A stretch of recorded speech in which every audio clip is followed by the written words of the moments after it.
Isang pinagpalang araw sa inyong lahat. Tayo po'y magninilay sa salita ng Diyos, ang pinagbumulan ng awa at tawa ng ating buhay, ang salitawa.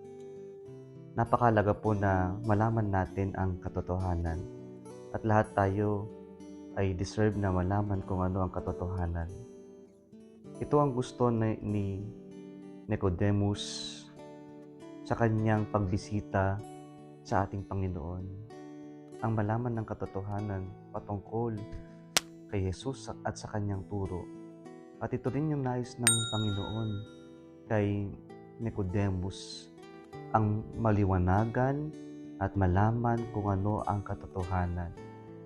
Kaya sa mga tinatawag nating nocturnal visits ni Nicodemus, dito unti-unting ipinaalam ni Jesus, ipinaliwanag ni Jesus kung ano ang katotohanan kay Nicodemus.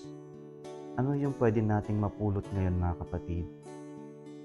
Kapag po may nalalaman tayo, mahalaga na maunawaan natin ito, at kapag naunawaan natin, we come to realize na kailangan pa nating matuto.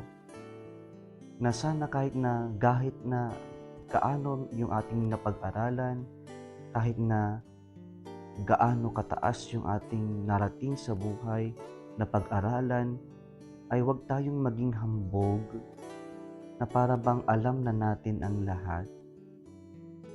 Kasi the moment that we learn something, we come to realize that we are still in need of more to learn.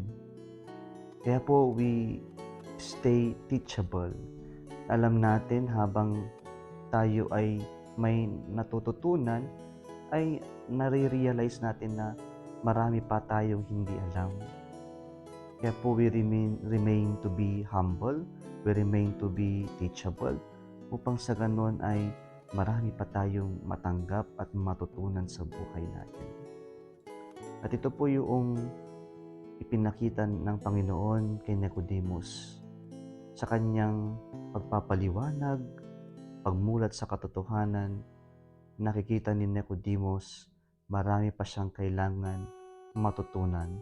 Marami pang katotohanan na kanyang dapat unawain at tanggapin sa kanyang buhay.